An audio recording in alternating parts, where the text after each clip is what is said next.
10 class start करते हैं mathematics Hindi medium से एक्सरसाइज नंबर 8.1 त्रिकोणमिति। तो लास्ट वीडियो में मैंने क्वेश्चंस करा दिए थे। जिन बच्चों लास्ट वीडियो नहीं देखा है चैनल पर अवेलेबल है, जाके देख सकते हैं। अब मैं जो क्वेश्चन स्टार्ट करने जा रहा हूँ क्वेश्चन नंबर 9, काफ़ी अच्छा क्वेश्चन है। देखते हैं इसको किस तरह से इसको सॉल्व करेंगे। तो इसमें गिवन है ABC एक त्रिभुज है जिसमें कोण भी समकोण है। यदि tan A बराबर 1/√3 तो मान ज्ञात करें। किसका मान ज्ञात करें? sin A गुणा cos C plus cos A गुणा sin C। एक और पार्ट भी इसका cos A गुणा cos C minus sin A गुणा sin C। इस पूरे का मान ज्ञात करना है। बहुत ही इजी मेथड से आपको बताने वाला हूँ। देखिए किस तरह से इस क्वेश्चन को लगा सकते हैं। तो सबसे पहले मुझे यहाँ पे जो मान दे रखा है वो tan का मान दे रखा है, तो आप सबसे पहले उसको नोट कर लीजिए। tan A बराबर 1/√3। अब मुझे मान किसका किसका ज्ञात करना है? sin A का, cos C का, cos A का, sin C का। दिया किसका है? सिर्फ tan A का। और त्रिभुज मुझे यहाँ दे रखा है ABC जिसमें कोण B है समकोण। तो सबसे पहले एक त्रिभुज आप बना लीजिए, वो भी कैसा? समकोण त्रिभुज। समकोण त्रिभुज बनाने के बाद देखिए यहाँ पे कोण समकोण कौन सा है? B वाला समकोण है, तो आप यहाँ B लिख दीजिए। नाम क्या है? ABC, तो A यहाँ, B यहाँ, C यहाँ लिख दीजिए। इसके बाद जो मान दिया होता है उसी से क्वेश्चन स्टार्ट करते हैं लगाना, और फिर उसको बराबर रख देते हैं जो उसका मान होता है, यानी कि tan A का जो अनुपात होता है वो होता है लंब बटे आधार। ये आपको याद रखना है। मैं लास्ट वीडियो में बताया था आपको कि tan A का अनुपात जो होता है लंब बटे आधार। तो यानी कि लंब हो गया हमारा लंब के सामने वाला मान 1, और आधार हो गया आधार के सामने वाला मान यानी कि √3। ये मान यहाँ पुट कर दीजिए, एक यहाँ लिख दीजिए, आधार यहाँ लिख दीजिए। ये दोनों मान पुट करने के बाद रखने के बाद मुझे यहाँ पे लंब तो मिल गया, आधार तो मिल गया, लेकिन कर्ण नहीं पता है।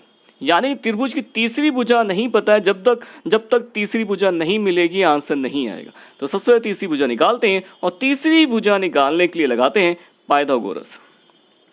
पाइथागोरस फिर में लगाते हैं, तो पाइथागोरस फिर में क्या होती है? कर्ण का वर्ग, लंब का वर्ग और प्लस आधार का वर्ग। तो कर्ण तो पता नहीं है, लंब पता है 1, और मुझे यहाँ पे आधार पता है √3। तो एक चीज याद रखिएगा 1 का स्क्वायर तो 1 होता है, लेकिन जब भी किसी स्क्वायर रूट के अंदर वर्गमूल के अंदर कोई मान दे रखा है, जब भी उसका वर्ग करेंगे तो वर्गमूल का साइन हट जाएगा, उससे बचेगा कितना? 3। तो जोड़ देते हैं 4। यहाँ कर्ण पे वर्ग है, मुझे कर्ण का वर्ग हटाना है, तो कर्ण का वर्ग हटाने के लिए ले लेता हूँ यहाँ पे वर्गमूल। तो यहाँ पे कर्ण का जो मान होगा 4 किसका वर्ग है? बिल्कुल सही है, 2 का वर्ग है, तो 2 आप यहाँ पे लिख दीजिए। तो ये वैल्यू आ जाने के बाद आप यहाँ पे मान डाल दीजिए त्रिभुज में। त्रिभुज मैंने 2 यहाँ पे लिख दिया है। इसके बाद अब देखिए किसका किसका मान ज्ञात करना है। तो मुझे sin A का मान ज्ञात करना है, cos C का मान ज्ञात करना है। ठीक है, तो देखिए कैसे मान ज्ञात करेंगे। तो उसके लिए sin A, सबसे पहले आप सोचिए कि sin जो होता है का मान किस अनुपात के बराबर होता है? वो होता है लंब बटे कर्ण। किसका होता है? लंब बटे कर्ण। याद रखिए लंब बटे कर्ण जो होता है sin A का, क्या फॉर्मूला होता है? लाल बटे कक्का। तो लंब बटे कर्ण हो गया sin। तो देखिए A के अकॉर्डिंग देखना है कोण कौन सा लेना है? A वाला। इसमें देखिए कोण का भी मान होता है, कोण के हिसाब से चेंज हो जाती है भुजाएं। तो आधार लेना है, मतलब A नीचे लेना है, नीचे वाला। तो इस जब A लेंगे तो सामने वाला होगा लंब। लंब कितना हो गया? 1।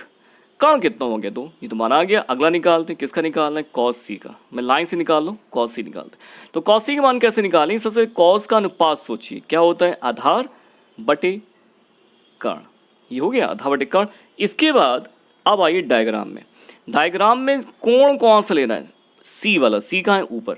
अगर ऊपर वाला कोण लेते हैं तो उसके सामने वाली भुजा होती है लंब। तो लंब ये है, और आधार कौन सा हो जाएगा? ये। और 90 के सामने होगा हमेशा कर्ण। या कि कोण बदलने से लंब आधार पलट जाते हैं। तो आधार कितना हो जाएगा? 1, और कर्ण कितना हो जाएगा? 2। ये तो माना आ गया। इसके बाद क्या निकालना है? अगला cos A। बहुत स्लो बता रहा हूँ इसलिए आपको बिल्कुल क्लियर हो जाएगा। बस कॉपी पेन रखिए, साथ में लिखते रहिए बस आप।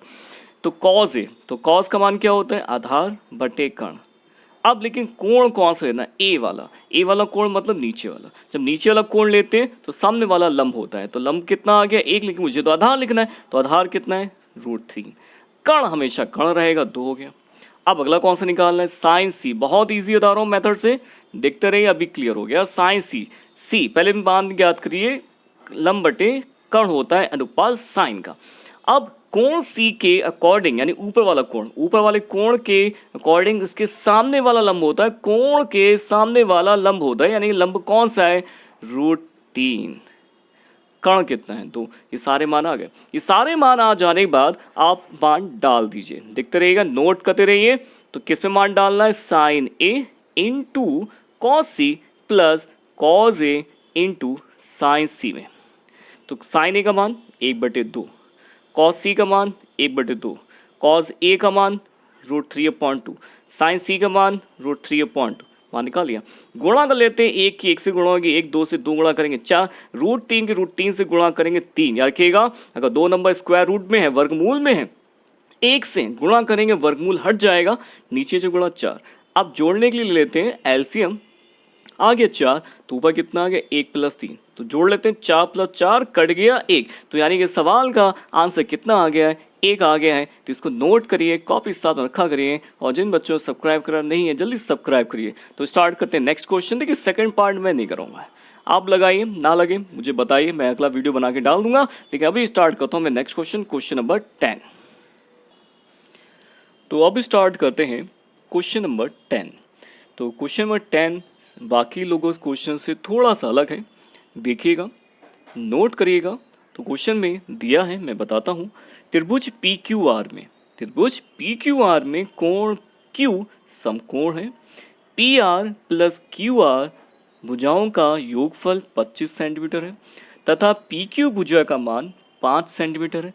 तो मान ज्ञात करें sine P, cos P, tan P। मुझे 3 मान ज्ञात करने हैं, लेकिन 2 भुजाओं का यहाँ पे योगफल दे रखा। अब तक हर एक सवाल में भुजाओं का योगफल नहीं था, हर एक भुजा का मान दे रखा था।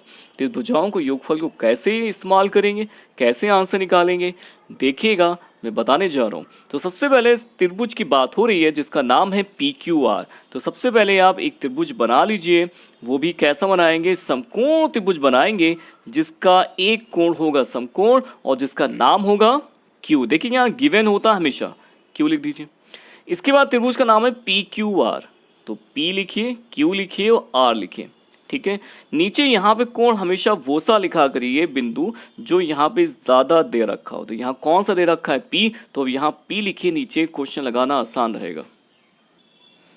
सवाल में PQ मान पता है, PQ का मान डाल लीजिए 5 सेंटीमीटर। इतना लिख देने के बाद और किसी भुजा का मान नहीं दे रखा, बोलेंगे सर इसका मान दे रखा लेकिन योगफल दे रखा है, अलग अलग नहीं दे रखा है। तो अब क्या करेंगे, कैसे ज्ञात करेंगे, देखिए मैं लगाता हूँ। देखिए जब भी समकोण त्रिभुज में कोई भुजा निकालनी हो तो हमेशा क्या लगाएंगे, पाइथागोरस लगाएंगे। आप कुछ ना सोचिए, पाइथागोरस लगा दीजिए जब भी किसी भी समकोण त्रिभुज में एक भुजा या 2 भुजाएं ज्ञात करनी है। तो सम लगाते हैं पाइथागोरस प्रमेय। तो पाइथागोरस प्रमेय कहती है कि कर्ण का वर्ग बराबर लंब का वर्ग प्लस आधार का वर्ग। याद हो गई होगी, बहुत लिख चुका हूं। तो कर्ण इसमें क्या है, उस भुजा का नाम लिखिए। तो कर्ण ये है, लंब ये है, आधार ये है। तो कर्ण का जो नाम है PR, आप लिख दीजिए, वर्ग लगा दीजिए। लंब क्या है, RQ, वर्ग लगा दीजिए।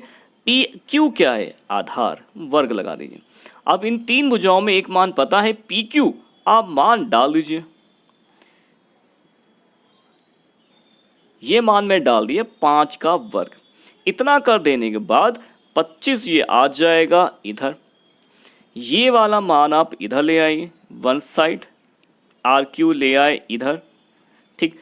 इतना हो जाने के बाद अब देखिएगा, गौर से देखिएगा, कुछ नया होने वाला है इसमें। है एक, बताइए फॉर्मूला आप जानते हैं, A² - B² बराबर A + B और A - B होता है, पता होगा। तो ये वाला फॉर्मूला मैं इसमें लगाने वाला हूँ। तो कैसे लगाएंगे, RQ मतलब इसको एक बार जोड़ेंगे PQ के साथ और एक बार इसको घटा देंगे। ये तो मान करते हैं इसमें, A² - B इसको लगा दिया, एक बार जोड़ा एक बार घटाया, बराबर 25 लिख दिया। अब देखिए ऊपर मान एक दे रखा था, किसका मान दे रखा, देखते रहेगा, PR + QR का मान पता 25। तो यानी कि अब देखिएगा यहाँ पे PR + QR ये तो है, QR लिखेंगे, RQ लिखेंगे, बात एक ही होती है। तो ये मान 25 दे रखा है, मान यहाँ पे डाल दीजिए। इतना हो जाने के बाद ये 25 कट जाएगा, 25 से कम 25, तो वहाँ क्या बचेगा, 1 बचेगा। तो यहाँ पे मैं लिख देता हूँ कितना, 1 लिख देता हूँ, यानी P R minus R Q बराबर 1। ये हो गई दूसरी समीकरण, और जो दे रखी थी उसको मैं दूंगा नाम पहली समीकरण। इन दोनों समीकरणों को पहले हल करेंगे। थोड़ा सा क्वेश्चन देखिए टिपिकल है, आपको थोड़ा सा इसको प्रैक्टिस करनी पड़ेगी, लेकिन अभी क्लियर हो जाएगा आपको। तो इन दोनों के मान ज्ञात करने के लिए मैं दोनों समीकरण यहाँ लिख रहा हूँ। ये पहली समीकरण है, ठीक है। अब दूसरी समीकरण मैं लिख लेता हूँ। दूसरी समीकरण कौन सी है, P R minus R Q बराबर 1। अब दोनों समीकरणों को मैं करूँगा हल करने के लिए दोनों समीकरणों को जोड़ देंगे। क्या करेंगे, जोड़ेंगे। जोड़ने से क्या होगा, ये क्यू आर और आर क्यू ये एक ही बात है, प्लस माइनस है तो कट हो गया। क्या हो गया, ये कट हो गया। तो बचा कितना, ये दोनों जुड़ गए, तो ये आ गया 2, ये जुड़ गए 26। तो यहाँ से 2 उधर गया तो 26/2 यानी कि 13 आ गया पी आर। अब यहाँ पी आर तो मिल गया। जब पी आर मुझे मिल गया तो यहाँ लिख दीजिए पी आर कितना आ गया, 13 आ गया। अब किसी भी एक का मान आप ले लीजिए समीकरण का, उसमें पी आर का मान डाल दीजिए। थोड़ा लॉन्ग क्वेश्चन है एक्सरसाइज का। ये डाल दिया 25। अब 25 के पास गया 13 उधर, तो उधर जाए कैसा हो जाएगा, माइनस का। घटा देते हैं, तो घटाएंगे तो कितना बचेगा, 5 में से 3 गया 2 और 1 ये गया 1, तो 12 आ गया। कितना आ गया, 12 आ गया। तो यानी कि हमारे पास क्यू आर कितना हो गया, 12। तीनों भुजाएं निकल आई, तीनों भुजाएं आ चुकी हैं। कण आ चुका है, लंबा आ चुका है, आधार आ चुका है, तीनों भुजाएं आ गई। अब तीनों भुजाएं आ जाने के बाद जिसका मान ज्ञात करना है उसको निकाला जा सकता है। किसका मान ज्ञात करना है मुझे, sine P, cos P, tan P. देखिए कैसे निकालते हैं, बहुत ही इजी मेथड से निकालने वाला हूँ। बस कॉपी पेन रखिए साथ में और नोट करते रहिए। तो साइन पी, सबसे पहले सोचिए इसका अनुपात क्या होता है। तो इसका अनुपात होता है, याद होगा आपको, लंब बटे कर्ण। कितना होता है, लंब बटे कर्ण। उसके बाद लंब कितना है, लंब तो 12 है, डाल दीजिए। कर्ण कितना है, 13। आगे आंसर। अगले बात है कॉस पी निकालना है। क्या अनुपात होता है, आधार बटे कर्ण। आधार कितना है, 5, कर्ण कितना है, 13। आगे आंसर। उसके बाद क्या निकालना है, टैन पी है। अनुपात क्या होता है, लंब बटे आधार। तो लंब कितना है, 12, आधार कितना है, 5। बस हो गया क्वेश्चन कंप्लीट। इस तरह से सारे क्वेश्चन लगाएंगे। ये थोड़ा टिपिकल क्वेश्चन था, लेकिन आप ये सब चीज़ें नोट करते रहिए साथ में।